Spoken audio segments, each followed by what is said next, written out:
स्वागत है आप सभी का प्रशासनिक गुरुकुल की इस कक्षा में। और आज हम लेकर के आए हैं 68वीं बीपीएससी प्रारंभिक परीक्षा जो 12 फरवरी को संपन्न हुई थी, उसमें आए हुए प्रारंभिक परीक्षा में आए हुए विज्ञान के प्रश्नों का हल।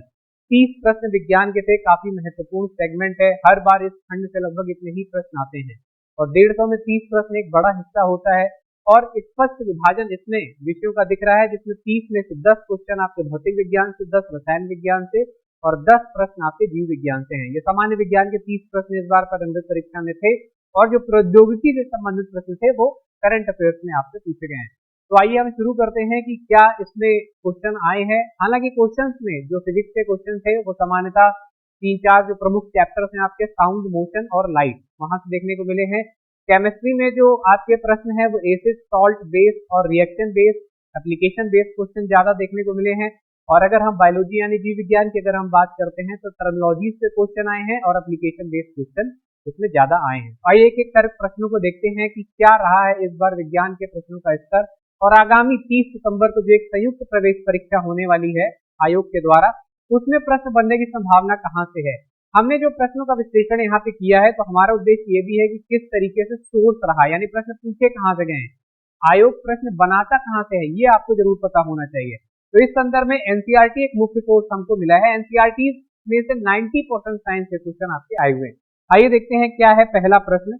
तो पहला प्रश्न एकदम बेसिक एनसीईआरटी सिंपल सा क्वेश्चन कि पदार्थ के एक रूप में जिसमें कोई निश्चित आकार नहीं होता है लेकिन एक इसका निश्चित आयतन होता है, तो 3 पदार्थ के रूप होते हैं, ठोस, द्रव और गैस। तो वहां से प्रश्न पूछा गया है एनसीईआरटी से लिक्विड स्टेट के बारे में कि लिक्विड होता है no fixed state but have a fixed volume. यही लाइन उठा करके सीधे यहाँ प्रश्न में पूछी गई है। तो अब इसमें से कौन सा द्रव है, तो द्रव से संबंधित संकल्पनात्मक प्रश्न है। तो द्रव है यहाँ पे मिट्टी का तेल, तो सही हो जाएगा आपका ये, क्योंकि ये आपका ठोस है, ये गैस है, ये हो नहीं सकता, ये हो नहीं सकता। तो यहाँ पे मिट्टी का तेल आपका सही आंसर है, यानी कि बी इसका करेक्ट आंसर होगा। अगला प्रश्न यहाँ पे पूछा गया है कि कुछ धातु ऑक्साइड अम्ल और क्षार के साथ क्रिया कर नमक और पानी बनाते हैं। यानी देखिए कुछ ऐसे धातु ऑक्साइड होते हैं जो क्रिया करके क्या करते हैं, अम्ल और क्षार के साथ नमक और पानी बनाते हैं, उन्हें उभयधर्मी ऑक्साइड कहते हैं। उभयधर्मी का मतलब है कि अम्ल और क्षार दोनों के साथ क्रिया कर लेते हैं। यहाँ पे एनसीईआरटी में जो 2 एग्जाम्पल दिए गए तो भाई आपके ऑप्शन में भी हैं, CuO और Al2O3, यही यहाँ पे ऑप्शन में दिया गया है। लेकिन चलिए एक्सप्लेनेशन देख लेते हैं कि metal oxides are basic in nature, generally ये क्षारीय होते हैं, लेकिन कुछ मेटल ऑक्साइड ऐसे होते हैं जैसे एल्युमिनियम ऑक्साइड या जिंक ऑक्साइड जो दोनों बोथ एसिडिक और बेसिक बिहेवियर करते हैं, यानी अम्ल और क्षारीय दोनों प्रकृति की तरीके व्यवहार करते हैं और इनको हम एम्फोटेरिक ऑक्साइड कहते हैं, यानी उभयधर्मी ऑक्साइड कहते हैं। तो ये भी एनसीईआरटी से सीधा सीधा प्रश्न आपका उठाया गया था। इसका थोड़ा स्टैंडर्ड था लेकिन प्रश्न आपके एनसीईआरटी सही है। तो एनसीईआरटी पढ़ना बहुत जरूरी है। हम भी अपने यहाँ पे जो बेसिक फाउंडेशन कोर्स एनसीईआरटी का कराते हैं उसमें सारे प्रश्न आपको कराए जाते हैं। अगला प्रश्न आपके कौन सी गैस अपने ग्रीन हाउस प्रभाव से ग्लोबल वार्मिंग में योगदान करती है। तो सीधी सीधी लाइन एनसीईआरटी से उठा करके प्रश्न बनाया गया है। बिसाइड कार्बन डाइऑक्साइड पहला नाम मिला हमको, other green house gases are methane दूसरा नाम, वाटर वेपर जलवाष्प तीसरा नाम, नाइट्रस ऑक्साइड चौथा नाम, CFC फ्लोरोफ्लोरोकार्बन और ओजोन, ये सारी ग्रीन हाउस गैसें। अब यहाँ पे तीनों ऑप्शन यहाँ पे दिए हैं, nitrous oxide, methane, carbon dioxide सब दिया हुआ है। उपयुक्त में एक से अधिक इसका उत्तर हो जाएगा। सही उत्तर है आपका डी। अगला प्रश्न भी एनसीईआरटी से, जिसमें पूछा गया है कि अम्ल धातु कार्बोनेट से अभिक्रिया कर कौन सी गैस मुक्त करते हैं। ये सीधा सीधा प्रश्न पूछा गया था। तो यहाँ पे एनसीईआरटी में दिया है how do metal carbonate react with acid, ये एनसीईआरटी की सीधी हेडिंग थी, यहीं से आपका सीधा प्रश्न उठा करके पूछ दिया गया है। तो यहाँ पे आपकी अभिक्रिया भी दी गई है कि जैसे आपका एक धातु कार्बोनेट है, सोडियम कार्बोनेट दिया गया है, किसी अम्ल यानी हाइड्रोक्लोरिक अम्ल से अगर ये क्रिया करता है तो NaCl यानी नमक बनेगा, H2O यानी पानी बनेगा और कौन सी गैस निर्मुक्त हो रही है, CO2। तो सीधी सी बात है, कोई भी कार्बोनेट अगर क्रिया करेगा तो उसमें CO3 होता है, तो यहाँ से भी आप अनुमान लगा सकते थे कि CO2 निकलेगी। तो ये आपका जो है ये भी प्रश्न एनसीईआरटी से था। अगला प्रश्न भी सीधे सीधे एनसीईआरटी से, केवल प्रतीकात्मक नाम यहाँ पे दिया हुआ है और इसी की संरचना के रूप में अगर हम लिखना चाहें तो इस तरीके से लिख सकते हैं कि किस चीज की संरचना है, ये ऑक्सैलिक एसिड, यही आपका पहला उत्तर है, यानी सही उत्तर है ए। ऑक्सैलिक अम्ल को HCOOH कहा जाता है। अगला प्रश्न, अब देखिए यहाँ पे थोड़ा सा कंफ्यूज करने के लिए थोड़ी सी कहानी कमीशन ने बना करके दी है आपको, ताकि आप कंफ्यूज हो जाएं कि आपको 3 प्रश्नावलियां दी गई हैं, उनमें से एक में आसुत जल है, अन्य 2 में, एक में अम्लीय विलयन तथा दूसरे में क्षारीय विलयन है। इनमें से किसमें लाल लिटमस नीला हो जाएगा। तो एनसीईआरटी में सीधी सीधी लाइन क्या दी हुई है, लिटमस एक नेचुरल डाई है। एनसीईआरटी में क्या लिखा है, when litmus added to a basic solution it turns blue, यानी अगर नीला हो जा रहा है तो विलयन कैसा होगा, क्षारीय होगा, यानी आंसर होगा बी क्षार, क्योंकि यहाँ पे पूछ रहा है नीला कैसे हो जाएगा, तो अगर अम्ल होगा तो लाल हो जाएगा, ये इसका सही उत्तर है। रिपीटेड क्वेश्चन भी है ये और एनसीईआरटी का बेसिक क्वेश्चन भी है। अगला प्रश्न, एसिटिक अम्ल की गंध किसके समान होती है, ये भी एनसीईआरटी में टेबल दी हुई है कि कहाँ से लिए जाते हैं और किस तरीके की इनकी महक होती है। तो एसिटिक एसिड के आगे क्या लिखा है, विनेगर, यहाँ पे क्या लिखा हुआ है, विनेगर, सही आंसर क्या होगा, सिरका सी। ये भी डायरेक्ट प्रश्न आपका एनसीईआरटी से पूछा गया, तो अगर आप केवल एनसीईआरटी और प्रीवियस ईयर क्वेश्चंस भी करके जाएंगे तो विज्ञान के 30 में से 30 प्रश्न आप आराम से कर सकते हैं। तो ये आपका सही उत्तर होगा सिरका। अगला प्रश्न है आपका शुष्क HCl गैस, ये थोड़ा मॉडरेट लेवल का प्रश्न था। शुष्क लिटमस पत्र का रंग क्यों नहीं बदलती, जैसे सामान्यतः HCl को हम मानते हैं कि ये अम्ल है, तो अम्ल है तो इसको क्या कर देना चाहिए, लिटमस पेपर को लाल कर देना चाहिए, जो कि क्षार नीला कर देता है। अब इसमें यहाँ पे पूछा गया कि क्यों नहीं करती है, तो पहली चीज तो आप ये समझिए कि शुष्क HCl गैस में अम्लीय प्रवृत्ति नहीं होती है, और इसकी अभिक्रिया भी आपके एनसीईआरटी में दी गई है, हम इसके डिटेल में नहीं जान रहे हैं, लेकिन आप एक चीज यहाँ पे समझिए कि जब भी HCl और H2O यानी जल मिलाया जाएगा तो H3O+ ये धनात्मक आयन बनता है और यही लिटमस पेपर से क्रिया करता है, जिसके कारण उसका रंग बदलता है। तो यही आपका विकल्प यहाँ पे दिया है, कोई H3O+ आयन मौजूद नहीं होंगे क्योंकि शुष्क है, तो H2O मिलेगा नहीं, जब तक H2O नहीं मिलेगा तब तक H3O+ बनेगा नहीं, तो आयन मौजूद नहीं होंगे, लिटमस केवल H3O+ आयन की उपस्थिति में रंग बदलता है। ये सही ऑप्शन होगा आपका answer B. Most authentic answer की हम लोग बनाने का प्रयास करें, ताकि अगर कहीं पे भी आपको कोई दिक्कत है तो आप आयोग के सामने भी प्रस्ताव रख सकते हैं, क्योंकि एनसीईआरटी को आयोग भी एक सही स्रोत मानता है। तो अगर किसी प्रश्न में आपको डाउट है या आयोग उत्तर कुंजी जारी करता है और आपके नहीं मिलते हैं प्रश्न, तो आप हमारी उत्तर की से आयोग को जवाब दे सकते हैं कि ये चीजें एनसीईआरटी में दी हुई हैं। अगला प्रश्न आपका विषम का पता लगाइए, बहुत ही ट्रिकी क्वेश्चन था और ये पूरा चेक करने के लिए था कि आपका presence of mind examination hall में कैसा रहता है। ध्यान दीजिएगा, यहाँ पूछा गया विषम यानी ऑड चूज करना है, और ये तीनों एक ही कैटेगरी के हैं। किस कैटेगरी के हैं, एनसीईआरटी के हिसाब से सारे केमिकल चेंजेस हैं।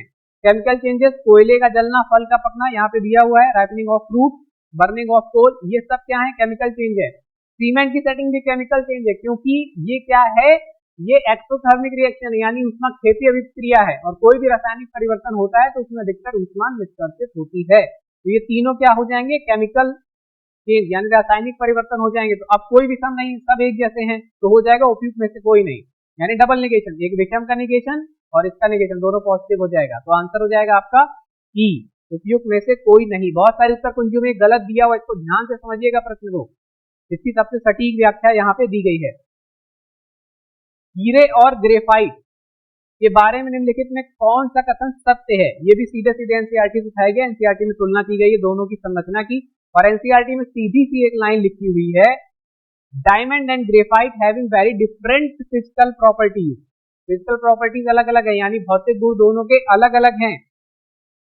Even though their chemical properties are the same, यानी उनकी रासायनिक जो विशेषताएं हैं वो एक जैसी हैं। अब इनमें से कौन सी भौतिक और रासायनिक विशेषता है, ये आपको पता होगा तो आप उत्तर कर लेंगे। जैसे समान क्रिस्टल संरचना रासायनिक विशेषता है, तो ये उत्तर सही हो जाएगा। और यहाँ पे क्या दिया है कि फिजिकल जो प्रॉपर्टीज है वो अलग अलग होती है। यहाँ पे क्या लिखा है कि एक जैसी कठोरता, ये हो नहीं सकता। एक जैसी विद्युत चालकता नहीं हो सकता, क्योंकि फिजिकल प्रॉपर्टीज अलग अलग हैं। तो सही उत्तर हो जाएगा ए, यानी उनके पास समान क्रिस्टल संरचना है। ये आप जो क्रिस्टल संरचना देख रहे हैं ये समान है, बस उनके बीच में बंध अलग अलग है। अगला प्रश्न जो आपसे पूछा गया है वो बायोलॉजी के एनसीईआरटी से एक ही पैरा से दो प्रश्न बनाए हैं, 96 और 99। आइए देखते हैं, किसमें परिवर्तन के कारण रंध्र खुलते या बंद होते हैं। तो जो पत्तियां होती हैं उसमें रंध्र होते हैं, जिसके माध्यम से आपका प्रकाश संश्लेषण की प्रक्रिया होती है। तो अब यहाँ पे जो पूछा गया है वो ये पूछा गया है, this is referred as coherent tension transpiration pull model, जिसके बारे में 99 क्वेश्चन है। लेकिन यहाँ पे जो पूछा गया है वो स्टोमेटा यानी रंध्र के बारे में पूछा गया है। तो स्टोमेटा जो लीफ से होता है वो ट्रांसपिरेशन करता है। ट्रांसपिरेशन में क्या होता है कि पानी जो है वो उड़ता है, यानी वाष्पोत्सर्जन होता है। तो वाष्पोत्सर्जन होगा तो किससे रिलेटेड होगा, ये पानी से, यानी कोशिकाओं में पानी की मात्रा। आंसर हो जाएगा बी। अगला प्रश्न, क्लोरोफिल सूर्य के प्रकाश के तरंग दैर्ध्य को अवशोषित करता है, किस प्रकाश को। तो यहाँ पे एनसीईआरटी से सीधा सीधी लाइन लिखी हुई है, most of the photosynthesis takes place in blue and red region. तो ब्लू एंड रेड मतलब लाल और नीले, ये सीधा सीधा आंसर हो जाएगा। अगर ये नहीं भी पढ़ा था तो कॉमन सेंस से भी उत्तर कर सकते थे कि पत्तियां क्योंकि हरी होती हैं और जो जिस रंग का होता है उसका प्रकाश को सबसे कम प्रयोग करेगा। तो हरा जितने भी है वो ऑप्शन छोड़ देते, अगर आप हरा नीला हरा लाल छोड़ देते तो भी आपको सही उत्तर मिल सकता था। थोड़ा सा कंफ्यूजन था लेकिन निकट पहुंच सकते थे। तो कॉमन सेंस भी आपको वहां पे यूज करना है, प्रेजेंस ऑफ माइंड अपना यूज करना है, एलिमिनेशन अपना यूज करना है, इस चीज को ध्यान में रखिएगा। अगला प्रश्न क्वेश्चन नंबर 98, ये पूछा गया था बायोलॉजी की टर्मिनोलॉजीज के बारे में कि आप पौधों के जो भाग हैं उनके बारे में कितनी समझ रखते हैं। आइए देखते हैं। पहला, आधार के पास शाखाओं के साथ मोटा कठोर तना, ये पेड़ कहलाता है, ये सही है, मोटा तना होता है, शाखाएं होती है, पेड़ होती है। कमजोर तना जो सीधा नहीं खड़ा हो सकता, लता, क्रीपर्स, तो ये आप देख रहे हैं क्रीपर्स, जितने भी आपकी बेल होती है, जैसे मनी प्लांट आपने देखा होगा, लौकी की बेल हो सकती है, आपकी कद्दू की बेल हो सकती है, ये तो जितने भी बेल हैं ये क्रीपर्स कहलाते हैं। तो ये होते तने हैं लेकिन ये सीधे नहीं खड़े हो सकते जैसे कि पेड़ का तना खड़ा होता है। अगला, पर्णवृंत, जो पत्ती को तने से जोड़ता है, पर्णवृंत यानी कि पेटियोल, पेटियोल जो होता है ये स्टेम, देखिए स्टेम को जोड़ रहा है और लीफ को जोड़ रहा है, तो ये इसको क्या बोलते हैं, ये भी सही है। तो यहाँ पे तीनों सही है। पूछा गया है कौन सा मेल सही नहीं है, तो तीनों सही है तो उपयुक्त में से कोई नहीं, यानी कोई भी ऐसा नहीं है जो सुमेलित ना हो, तो आंसर हो जाएगा ई। अगला प्रश्न, सक्शन पुल के कारण पेड़ों में पानी बहुत ऊंचाई तक पहुंच जाता है, इसका क्या कारण। ये मॉडरेट लेवल का क्वेश्चन है लेकिन सेम पैरा से बना है जहां से ये पूछा गया था कि रंध्र किसके कारण खुलते और बंद होते हैं, उसी पैरा से ये क्वेश्चन पूछा गया है। और यहाँ पे जो वैज्ञानिकों के बीच में पहले ये मतभेद था कि पानी ऊपर तक पहुंचता कैसे है, पानी ऊपर तक पहुंचता कैसे है, पुश मेथड से या पुल मेथड से। तो अधिकतर वैज्ञानिक इस बात से सहमत थे कि पुल मेथड से। तो कौन सा पुल मेथड, यहाँ पे दिया है question, tension, transpiration, pull model. तो पुल मॉडल है तो यहाँ पे क्या हो जाएगा, ट्रांसपिरेशन यानी वाष्पोत्सर्जन, इसका सही उत्तर हो जाएगा। ये भी एनसीईआरटी से सीधा सीधा प्रश्न था लेकिन इसका मॉडरेट है, सिंपल क्वेश्चन नहीं कह सकते। अगला प्रश्न, निम्नलिखित में कौन सा क्लोरोप्लास्ट का एक लक्षण है जो उसे स्वप्रतिकृति के योग्य बनाता है। तो स्वप्रतिकृति के लिए जैविक पदार्थ होना जरूरी है, जैविक पदार्थ यानी डीएनए आरएनए, तो यहाँ पे सीधा हो जाएगा डीएनए और आरएनए दोनों की उपस्थिति के कारण क्लोरोप्लास्ट सेल्फ रेप्लिकेशन यानी अपनी प्रतिकृति बना लेता है। अगला प्रश्न, कंकाल के वे हिस्से जो हड्डियों की तरह सख्त नहीं होते और मोड़े जा सकते हैं उनको क्या कहते हैं, तो उनको क्या कहते हैं, कार्टिलेज। ये भी एनसीईआरटी से उठाया गया था, बायोलॉजी और साइंस के एनसीईआरटी आप पढ़िए अच्छे से, 12वीं की बायोलॉजी के एनसीईआरटी जरूर पढ़ लीजिएगा और 10th वाली भी। Cartilage solid and pliable and resist compression, और कहाँ पाए जाते हैं कार्टिलेज हमारे, cartilage is present in tip of nose, हमारी नोज की टिप, नाक थोड़ी सी हिलती ना लेकिन टूटती नहीं है। आवर ईयर ज्वाइंट्स, हमारे ईयर के ज्वाइंट्स पे, और इसके साथ between adjacent bones and the vertebral column limbs and hands in adults, कई जगह भी पाए जाते हैं लेकिन ये हड्डी के तरीके कठोर नहीं होते हैं, मोड़े जा सकते हैं, टूटते हैं लेकिन मोड़े जा सकते हैं, हड्डियां मोड़ी नहीं जा सकती। तो सही आंसर है बी यानी कार्टिलेज। अगला प्रश्न संख्या 102, लाइकेन, ये बहुत रिपीटेड क्वेश्चन है, एनवायरमेंट का समझ लीजिए या जीव विज्ञान का समझ लीजिए, किसी का भी समझ लीजिए आप। तो यहाँ पे पूछा गया है कि लाइकेन में क्लोरोफिल युक्त पार्टनर एक साथ रहते हैं, सिम्बायोटिक रिलेशनशिप। तो लाइकेन भी एनसीईआरटी में आपका दिया हुआ है, पैरा में ही पहली लाइन लिखी हुई है, mutually useful associations between algae and fungi. यहाँ पे कहाँ दिया algae and fungi, C option. सही आंसर हो जाएगा आपका शैवाल और कवक। अगला प्रश्न, ये प्रश्न थोड़ा ट्रिकी था, जिन्होंने नहीं देखा होगा ठीक प्रकार से या कभी एनसीईआरटी पे ध्यान नहीं दिया होगा उनको ये चीज थोड़ा समझने में आसानी होगी। और इस प्रश्न में एक ट्रिक ये भी है कि अगर मादा क्यूलस को इस जगह कर दिया जाए, मादा एनाफिलीज को इस जगह कर दिया जाए तो प्रश्न का उत्तर बदल जाएगा। चलिए, लेकिन इसको अभी हम नहीं करते हैं, अभी हम देखते हैं कि वास्तव में प्रश्न में क्या पूछा गया है आपसे। प्रश्न पूछा गया है कि मादा एनाफिलीज को क्यूलेक्स से अलग किया जा सकता है क्योंकि मादा एनाफिलीज बैठती है। यहाँ पूछा गया मादा एनाफिलीज कैसे बैठती है, सीधा सीधा प्रश्न ये है। तो मादा एनाफिलीज को अगर आप देखें तो ये 90 डिग्री का कोण बन रहा है, यानी जो आधा स्तर है उसके साथ ही समकोण बनाती है 90 डिग्री, इसलिए यहाँ पे सही हो जाएगा आंसर आधा स्तर की सतह के समकोण पर। ये सही आंसर है इसका सी। ये क्या होती है, ये पैरेलल होती है, यानी अगर यहाँ पे इन दोनों को इंटरचेंज कर दिया जाएगा तो सही आंसर हो जाएगा बी, लेकिन यहाँ पूछा क्या गया है सी। तो अगली बार कभी परीक्षा में रिपीट करे एग्जामिनर, थोड़ा बहुत चेंज करके प्रेजेंस ऑफ माइंड के साथ में क्वेश्चन ठीक से पढ़ के देखना कि किसके बारे में पूछा जा रहा है। तो एनाफिलीज है तो 90 डिग्री का कोण बनाती है। चलिए अगला प्रश्न, अगला जो प्रश्न है हमारा शरीर की प्रतिरोधक क्षमता से जुड़ा हुआ है, सबसे महत्वपूर्ण कोशिका। तो शरीर की प्रतिरोधक क्षमता से सीधा सीधा प्रश्न अगर हम पूछे एनसीईआरटी से तो क्या होता है, श्वेत रक्त कणिकाएं। लेकिन यहाँ पे थोड़ा सा डीप गया है, श्वेत रक्त कणिकाओं के प्रकार से प्रश्न पूछ लिया, यानी जो ऑप्शन बनाया है लिम्फोसाइट, ये श्वेत रक्त कणिकाओं का एक प्रकार है, व्हाइट ब्लड सेल्स का एक प्रकार है लिम्फोसाइट, जो प्रतिरक्षा तंत्र हमको प्रदान करता है। जैसे बहुत सारे अन्य प्रकार हैं, जैसे न्यूट्रोफिल, बेसोफिल, लिम्फोसाइट, मोनोसाइट। तो हर श्वेत रक्त कणिका जो होती है उसके अलग अलग प्रकार की प्रतिरक्षा प्रदान करते हैं, लेकिन मुख्यतः जो होती है वो लिम्फोसाइट है। तो यहाँ पे लिम्फोसाइट का आंसर दिया है, यही सही होगा। प्लेटलेट और आरबीसी का इससे प्रतिरोधक क्षमता से कोई संबंध नहीं। सही आंसर है आपका बी।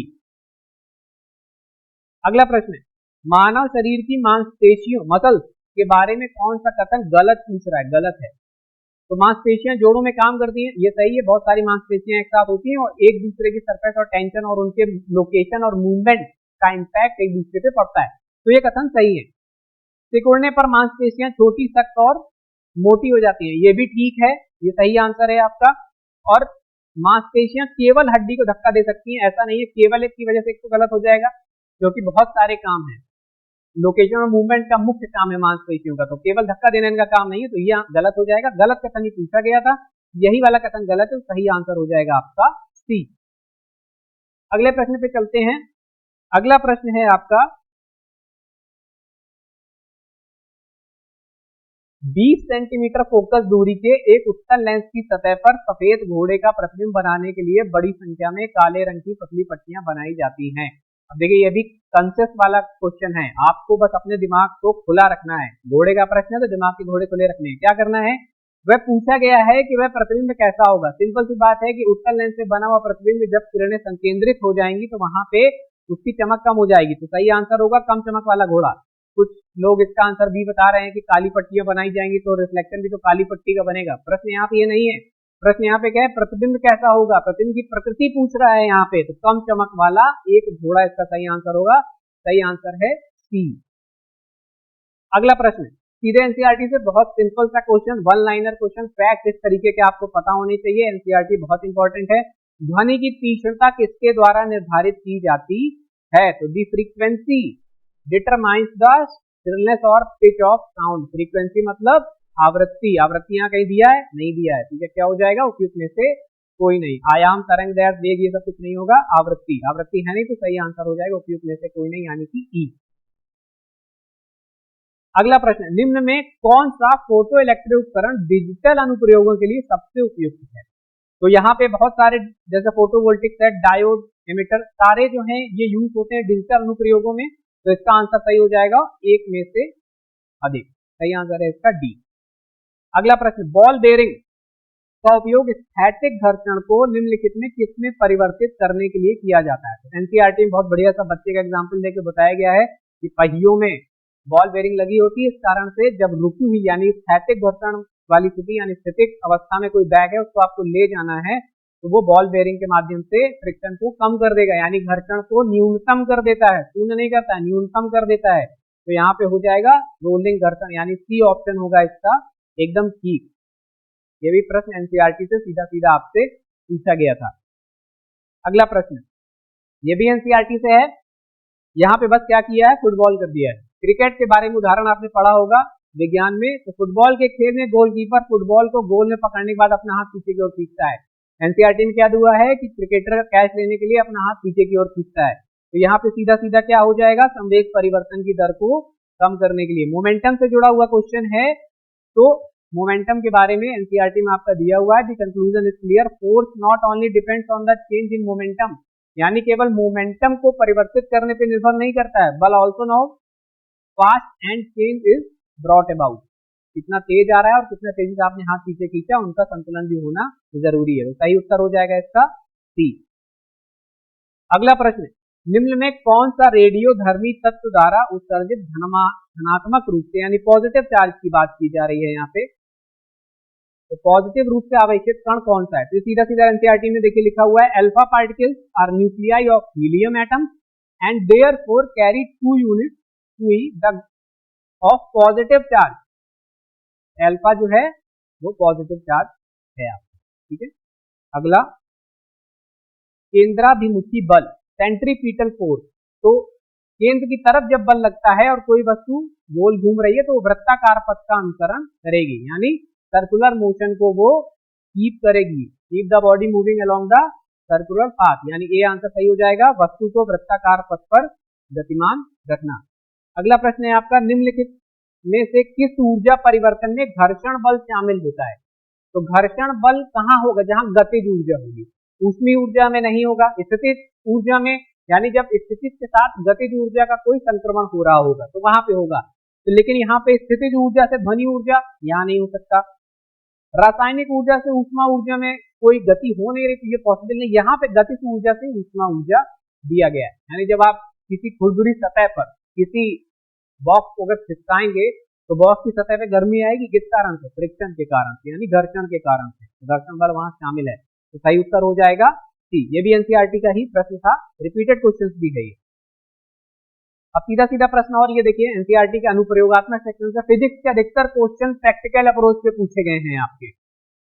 बस सीधे रास्ते पर चल रही है और अचानक से एक तेज मोड़ लेती है, तो बस में बैठे यात्री किस ओर जाएंगे? एनसीईआरटी में क्या दिया हुआ है? बस की जगह कार दी हुई है, कार देखिए अगर राइट हैंड को मुड़ेगी तो यात्री किधर को जाएंगे? लेफ्ट हैंड को, यानी सेंटर ऑफ ग्रेविटी जो है उसको मेंटेन करने के लिए भार दूसरी तरफ को चला जाता है। तो यानी बस अगर किस तरफ गई है, तेज मोड़ लेती है, तो उसमें बैठे यात्री किस ओर जाएंगे? तो अगर दाहिनी ओर जा रही है तो बाईं ओर।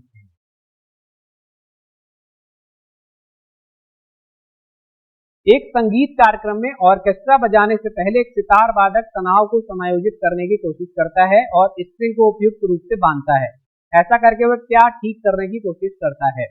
तो यहाँ पे ऑर्केस्ट्रा का मतलब है दूसरे जो वाद्य यंत्र वहां पे लोग बजा रहे हैं उनके साथ में समायोजन करना है, यानी आपकी आवृत्ति वगैरह जो है वो एक जैसी होनी चाहिए, नहीं तो एक इंस्ट्रूमेंट की आवृत्ति अलग आएगी तो वो चुभेगा कहानी। तो यहाँ पे क्या निर्धारित हो रहा है कि अन्य वाद्य यंत्रों की आवृत्ति के साथ सितार स्ट्रिंग की आवृत्ति पेश करें, क्योंकि आवृत्ति अभी हमने एक प्रश्न में और देखा क्या निर्धारित करती है? तीक्ष्णता।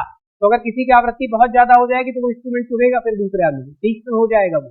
तो यानी जितने भी इंस्ट्रूमेंट बन रहे हैं वो लगभग सेम फ्रीक्वेंसी पे होने चाहिए। तो अदर्स के साथ में यहाँ पे अदर जो इंस्ट्रूमेंट है उनके साथ में सितार की स्ट्रिंग की फ्रीक्वेंसी यानी आवृत्ति को सेट करने की कोशिश की जाती है। सही आंसर हो जाएगा आपका सी। अगला प्रश्न आपका पॉलिटी से है, एक तार्किक और सार्थक क्रम में सजाइए। यहाँ पे वरिष्ठता वरीयता अनुक्रम से प्रश्न पूछा गया था। हिंदी में अध्यक्ष लिखा हुआ है, थोड़ा कंफ्यूजन हो सकता है, इंग्लिश में क्लियर है स्पीकर। ठीक है, तो यहाँ पे सबसे पहले क्या हो जाएगा? प्रेसिडेंट एक नंबर पे, 2 नंबर पे वाइस प्रेसिडेंट, तीसरे नंबर पे प्राइम मिनिस्टर, चौथे नंबर पे स्पीकर और 5वें नंबर पे मेंबर ऑफ पार्लियामेंट, यानी सही आंसर हो जाएगा बी 2 1 4 3 5। तो सबसे सटीक उत्तर कुंजी हमने आपको प्रदान करी, सारे ऑथेंटिक सोर्स के साथ में सभी की इमेजेस हमने आपको लगा करके दिखाई। तो ये आयोग के प्रश्न बनाने का तरीका है।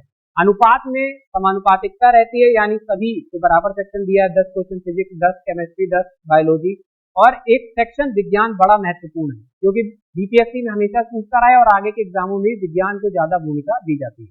विज्ञान के बाद सबसे महत्वपूर्ण इतिहास। तो विज्ञान को अगर आपको देखना है तो एनसीईआरटी जरूर कवर कीजिए, एनसीईआरटी के साथ प्रीवियस ईयर क्वेश्चंस कीजिए, जिससे आपसे विज्ञान के प्रश्न कहीं पे भी गलत ना हो, जो आगामी आपकी 30 सितंबर की परीक्षा है। आज की कक्षा में जुड़ने के लिए आप सभी का हार्दिक धन्यवाद।